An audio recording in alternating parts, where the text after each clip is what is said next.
I am Basant Rath and I do what I do. ये बहुचर्चित लाइनें 1972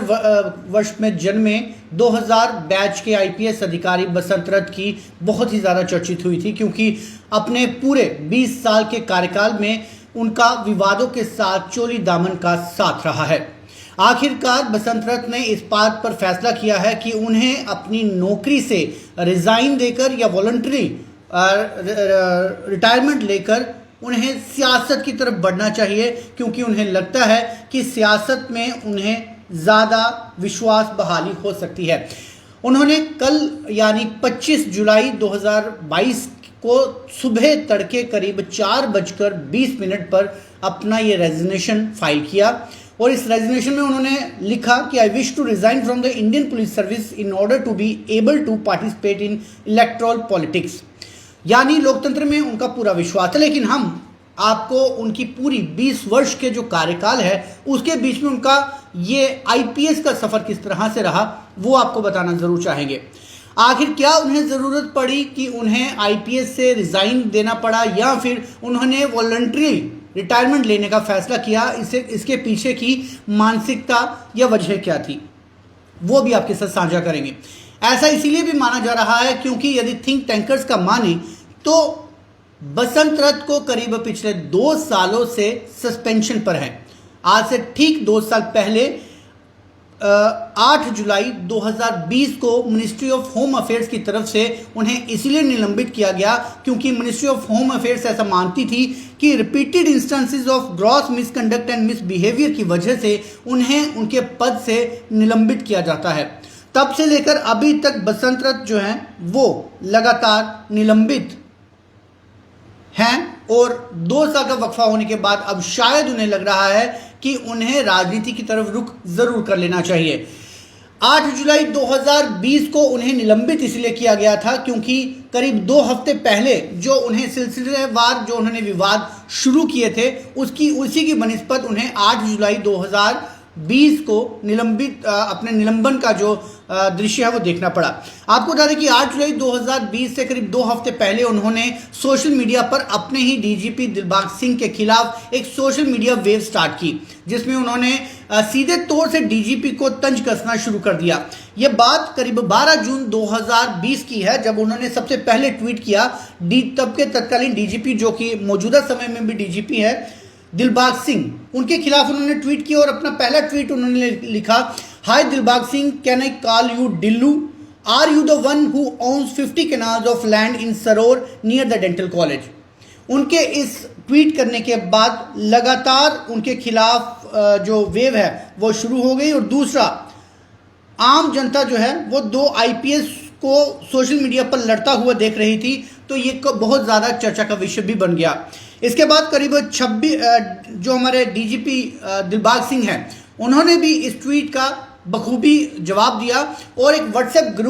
group है कश्मीर फर्स्ट पोस्ट, उस पर डीजीपी दिलबाग सिंह ने बसंत रथ को वापस जवाब दिया, जिसमें उन्होंने लिखा, shame on this IPS officer who has risen to become IG and is dumped again without any work because every time he is given a responsibility he proves to be a joker and useless. I challenge him to prove an inch of land or property or any business worth a penny in my name or my family or in anyone else name on my behalf.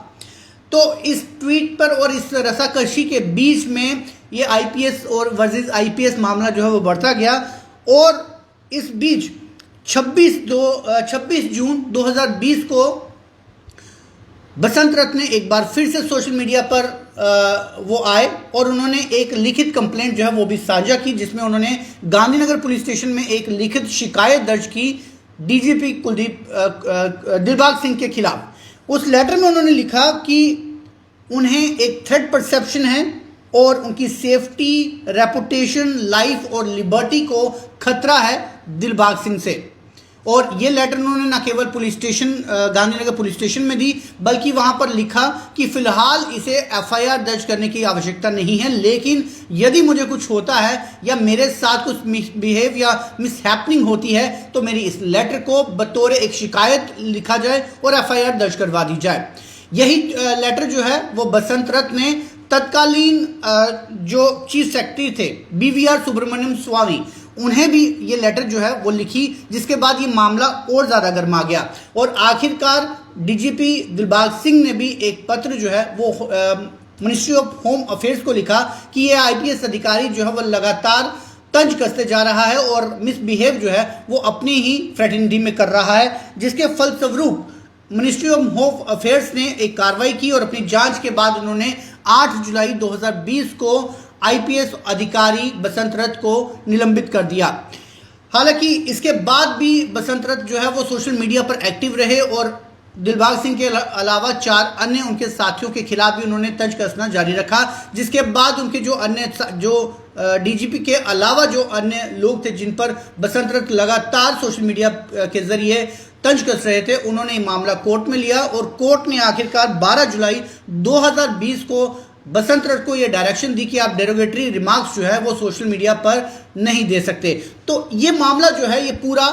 उस मामले के साथ जुड़ा हुआ है जिस वजह से 8 जुलाई 2020 को बसंत रथ निलंबित हुए और उसके निलंबन के 2 सालों तक जो है वो बसंत रथ जो है वो लगातार सोशल मीडिया से काफ़ी ज़्यादा परे रहे और अपने सोशल वर्क को उन्होंने बढ़ावा देने की कोशिश की, किसी को किताबें देने की, कहीं लाइब्रेरी में फंडिंग करने की या इस तरह के सोशल वर्क पे उन्होंने दिखाने की कोशिश की कि मैं सोशल वर्क की तरफ ज़्यादा उत्साहित हूँ। लेकिन कल जब उन्होंने अपना रेजिग्नेशन दिया तो उसके फ़ौरन बाद एक बार फिर वो अपने सोशल मीडिया पर एक्टिव हुए और उन्होंने लिखा कि if I ever join a political party it will be a BJP, if I ever contest an election it will be from Kashmir और if I ever join politics it will be before 6 March 2024। तो ये उनका बीते दिन ही करीब अभी से 10 घंटे पहले इस तरह का ट्वीट उन्होंने अपने सोशल मीडिया हैंडल पर शेयर किया था। लेकिन आपको बता दें कि बसंत रथ जो है करीब अपने 20 साल के कार्यकाल के दौरान ही विवादों के साथ उनका बहुत ही ज़्यादा घनिष्ठ संबंध रहा है। आपको कुछ सालों पहले ले जाए जब वो प्रोबेशनर पीरियड पर तैनात किए गए थे और उसके बाद उनकी जो पोस्टिंग थी दोमाना में बतौर एडिशनल एसपी, तब उन्होंने दोमाना में एक नाका लगाया था जहां पर एक वाहन चालक एक मोटरसाइकिल पर एक आर्मी पर्सन जो है अपने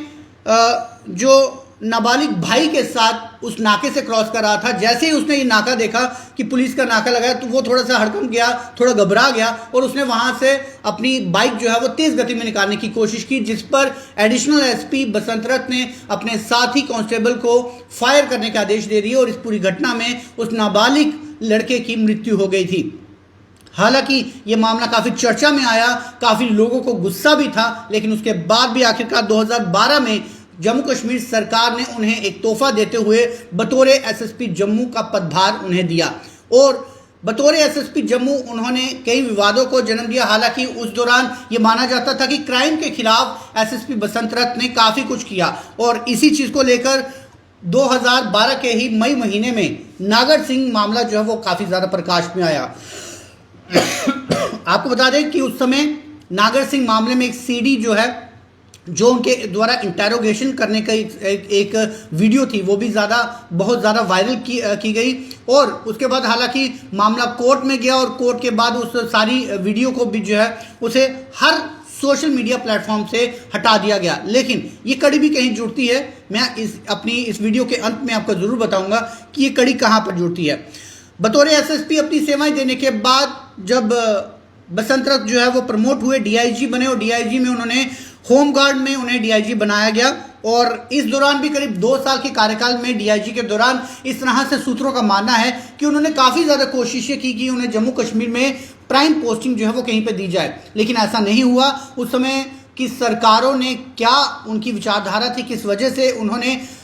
एसएसपी के तौर पर बहुत ज़्यादा बड़े काम करने का दावा करने वाले एसएसपी बसंत रथ को 2 साल के डीआईजी में उन्हें होमगार्ड की सर्विस जरूर करने दी, लेकिन जिस तरह की वो पोस्टिंग चाहते थे उस तरह की पोस्टिंग जो है वो उन्हें नहीं दी गई। लेकिन आखिरकार 2017 में जब पीडीपी की सरकार थी, उस सरकार में 2017 में बसंत रथ को प्रमोट करके जब वो आईजीपी बने तो उन्हें ट्रैफिक का पदभार दिया गया और जम्मू डिवीज़न में बतौर आईजीपी ट्रैफिक उन्होंने अपनी सेवाएं दी। हालांकि उनका पूरा जो कार्यकाल बतौर आईजी ट्रैफिक का रहा वो काफ़ी ज़्यादा विवादों में रहा। 9 फरवरी 2018 से लेकर उन्होंने जो अपनी कार्रवाई करते थे वो लोगों द्वारा मीडिया में उछालना शुरू कर दिया गया। लोगों को उनका स्टाइल जो है वो काफ़ी भाता था। हालांकि उनका स्टाइल जो है वो काफ़ी ज़्यादा मिसबिहेव या मिसकंडक्ट के साथ जोड़कर भी देखा जाता था, जिस वजह से खुद जम्मू कश्मीर विभाग ने भी इस बात की पुष्टि की, जिसमें तब के तत्कालीन डीजीपी एसपी वैद ने बतौर एक लिखित जो लेटर है वो एक नोटिस जो है वो बसंत रथ के खिलाफ निकाला 24 फरवरी 2018 में, जिसमें उन्होंने निर्देश दिए बसंत रथ को कि वो अपनी प्रॉपर यूनिफॉर्म में अपनी कार्रवाई करें, क्योंकि जहां पर भी उन्हें कार्रवाई पे देखा जाता है वहां पर वो मिसकंडक्ट करते हैं और उन्होंने अपनी यूनिफॉर्म जो है वो नहीं पहनी होती है। ऐसे में कानूनों का उल्लंघन करने के लिए उन्हें नोटिस जो है वो तत्कालीन डीजीपी एसपी वैद द्वारा दिया गया। लेकिन उसके बाद भी देखा गया कि बसंत रथ ने जो अपनी कार्रवाई और अपना उनका जो स्टाइल ऑफ वर्क था वो उसमें उन्होंने कोई बदलाव नहीं लाया और वो अपनी कार्रवाई जो है वो आगे करते रहे। इसी बीच उनका एक और मामला उस समय विवादों में आया जब उन्होंने एक अपने ही आईपीएस अधिकारी के बेटे की ऑडी कार को रोका और उस मामले को लेकर भी काफ़ी ज़्यादा विवाद जो है वो पनपा। जैसे ही उन्होंने ये कार्रवाई की 2017 का ये मामला है, उन्होंने तुरंत अपने सोशल मीडिया पर ये बात शेयर की और उसमें लिखा कि friends, I got an Audi car seize today. The driver was a young friend with whom I used to play lawn tennis when I was young. His father is a colleague and an IPS officer in J&K. I am sad and I am happy. इस तरह का social media पर उन्होंने अपनी कार्रवाई को बताते हुए ये ज़रूर बताया कि वो अपने काम को लेकर वचनबद्ध है, लेकिन जो अधिकारी के बेटे ने जो कार्रवाई की थी उसको लेकर वो अपनी वचनबद्धता जो है वो जाहिर कर रहे हैं। हालांकि मामला काफ़ी विवादों में आया क्योंकि जिसकी ऑडी कार इन्होंने पकड़ी थी उसके पिता भी खुद सर्विंग आईपीएस अधिकारी थे और आखिरकार ये मामला पुलिस स्टेशन गांधीनगर में गया, जिसमें फिर बसंत रथ ने एक शिकायत दर्ज करवाई थी कि उनके खिलाफ जो है वो बिहेव जो है गलत किया गया। अंततः बड़े अधिकारियों ने इस बीच में पूरा बीच बचाव करते हुए इस मामले को रफा दफा किया और आखिरकार वो विवाद समाप्त हुआ। लेकिन उसके बाद ये मामला जो है वो 12 जून 2020 के जो तल्खी थी उनकी तत्कालीन डीजीपी के साथ वो शुरू हुई और आखिरकार जब उनकी प्रमोशन हुई आईजीपी उन्हें पद दिया गया कमांडेंट जनरल होम गार्ड्स का अपनी प्रमोट होने के बाद। लेकिन तब से लेकर अब तक करीब 2 साल के बीच में जब से उन्हें निलंबित किया गया है वो अपने आप को काफ़ी ज़्यादा उस मोड में नहीं देख रहे थे जिस मोड में वो अक्सर अपने आप को देखने चाहते हैं, क्योंकि 20 साल के कार्यकाल के दौरान उन्होंने अपने आप को सिर्फ अटैकिंग मोड पे देखा है और पिछले 2 सालों से साइलेंट मोड पे होने के लिए शायद वो अपने आप को इस बात के लिए तैयार करना चाहते हैं कि शायद अब जो जम्मू कश्मीर पुलिस विभाग है वो उनके लिए वो प्लेटफॉर्म नहीं रहा जिस वजह से वो अपने जिस अटैकिंग मोड के लिए जाने जाते हैं तो इस प्लेटफॉर्म का इस्तेमाल अपने वो अटैकिंग मोड के लिए करें। यही वजूहत है कि उन्होंने कल 25 जुलाई को अपना रेजिग्नेशन या फिर ये कहें कि वॉलंटरी रिटायरमेंट स्कीम का फ़ायदा उठाने के लिए एक दरख्वास्त जो है वो चीफ सेक्रेटरी जम्मू कश्मीर को दी है और उसके बाद उन्होंने इस बात का रीज़न भी पर्टिकुलर बताया है कि वो राजनीति में जाकर लोकतांत्रिक जो सरकार है उसके तहत अपना वो फ़ायदा उठाना चाहते हैं। लेकिन एक बहुत ही महत्वपूर्ण बात यह है कि कल के उनके ट्वीट में भी एक बात दर्शाई गई है जो कि अक्सर पिछले जो सालों का उनको कार्यकाल रहा है उसमें जम्मू डिवीज़न के एक लोग जो है वो साफ तौर से ये शिकायत और अपने दिल में ये शंका ज़रूर रखते हैं कि बसंत रथ जो कि जेएनयू में बतौर सोशियोलॉजी विभाग की पीजी करके आए थे और उसके बाद आईपीएस अधिकारी बने थे, वो एक विशेष धर्म की तरफ उनका झुकाव रहता है और ख़ास तौर से कश्मीर के प्रति उनका प्रेम जो है वो जम्मू संभाग से बहुत ज़्यादा अधिकतर रहता है। यही वजूहत है कि जब वो जम्मू डिवीज़न में अपनी सेवाएं बतौर आईजीपी ट्रैफिक आते थे तो बहुत ही कड़क स्वभाव जो है वो यहाँ पर दिखाते थे, लेकिन जैसे ही वो कश्मीर में जाते थे तो उनका यही स्वभाव जो है वो प्रेम में बदल जाता था। यही वजूहत है कि कल जो उन्होंने अपना ट्वीट किया उसमें उन्होंने साफ तौर से ये बताया कि वो चुनाव लड़ना चाहते हैं लेकिन कश्मीर से, तो कश्मीर प्रेम जो है वो इनका एक बार ज़रूर बाहर आया। और दूसरी बड़ी बात कि जब उन्हें आईजीपी ट्रैफिक बनाया गया तब भी उन्होंने करीब 1.5 साल का जो अपना अरसा यहाँ पर बिताया जिसे लोग जो है एक क्रूअल बिहेवियर के रूप में जानते हैं, वो भी उस समय सरकार जम्मू कश्मीर में पीडीपी की थी, महबूबा मुफ्ती की थी। और ऐसे समय में जब पीडीपी की महबूबा मुफ्ती ने करीब 2 दिन पहले ही एक पत्रकार वार्ता में लोगों से अपील की है कि आप एकजुट हो जाइए और हमें अपना समर्थन दीजिए, क्योंकि लोकतांत्रिक सरकार बनाने में हमें आपका समर्थन चाहिए। उसके ठीक कुछ घंटों के बाद ही बसंत रथ का इस तरह से बड़ा फैसला लेना कुछ और ही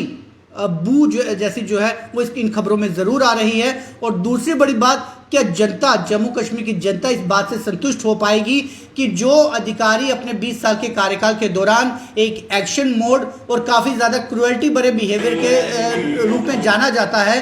क्या वो लोकतांत्रिक सरकार में लोगों के लिए वो विश्वास बहाली कर पाएगा? क्योंकि जो ये बात कहते हैं कि उन्हें लोकतंत्र में और इलेक्ट्रल में विश्वास है, जिस वीडियो को कोर्ट के माध्यम से सभी सोशल मीडिया प्लेटफॉर्म से हटाया गया था, मैं एक बार फिर वही पुरानी वीडियो में जाऊंगा 2012 में, क्योंकि जो इस बसंत रथ का अपना जो सोशल मीडिया, जो अपना यूट्यूब का ऑफिशियल इन्होंने अपना पेज बनाया है, उसमें जो सबसे लास्ट वीडियो चढ़ी है वो करीब 4 साल पहले चढ़ी है 2018 में, और वो वही नागर सिंह की वीडियो चढ़ी है जिसमें वो नागर सिंह को इंटेरोगेट कर रहे हैं। उसके बाद से लेकर आज तक उन्होंने कोई वीडियो अपने यूट्यूब चैनल पे नहीं चढ़ाई, जबकि ये मामला 2012 का था, लेकिन 2018 में उन्होंने फिर से इस वीडियो को, अपनी इंटेरोगेटिंग वीडियो को अपने ऑफिशियल यूट्यूब चैनल पर चढ़ाया है। तो ऐसे में अब जम्मू कश्मीर की जनता आने वाले समय में यह ज़रूर तय करेगी कि यदि बसंत रथ यहाँ से वॉलंटरी रिटायरमेंट लेने या रेजिग्नेशन के बाद इस लोकतांत्रिक ढांचे में आते हैं या फिर राजनीति में उतरते हैं, तो जम्मू कश्मीर की जनता उन्हें किस तरह से देखती है, किस तरह से अपना प्यार देती है। हालांकि उन्होंने अपनी मंशा ज़रूर जाहिर की है कि वो कश्मीर से इलेक्शंस जो हैं वो लड़ेंगे, लेकिन कश्मीर की जनता भी अपने किंतु परंतु की सोच विचार में फंसी हुई है, क्योंकि उनके ही जहां पे उन्होंने अपना ये अपलोड किया है उसके नीचे जो कमेंट सेक्शन में कमेंट्स आ रहे हैं, कश्मीर के लोग ही कह रहे हैं कि हमने ऑलरेडी जो फैजल शाह की भूमिका रही है उसके बाद से इस तरह के नए यदि कोई अधिकारी राजनीति में उतरते हैं तो उन पर विश्वास करना उनके लिए आसान नहीं होगा। तो ऐसे में ये देखना जरूर होगा कि 2 साल से जो बनवास काट रहे बसंत रथ आखिरकार यदि राजनीति में उतरते हैं तो क्या उनका वहां पर भविष्य किस तरह से रहता है। लेकिन फिलहाल उन्होंने कल सुबह तड़के करीब 4:20 पर अपना एक रेजिग्नेशन या फिर वॉलंटरी रिटायरमेंट स्कीम के तहत उन्हें आईपीएस के तौर पर अपने सेवानिवृत्त करने की एक एप्लीकेशन जो है, एक दरख्वास्त जो है वो चीफ सेक्रेटरी को दी है। अब देख रहे ये है कि क्या उनकी वो दरख्वास्त जो है वो सरकार मानती है या नहीं। फिलहाल आप जुड़ रही है व्यूज टुडे न्यूज़ के साथ।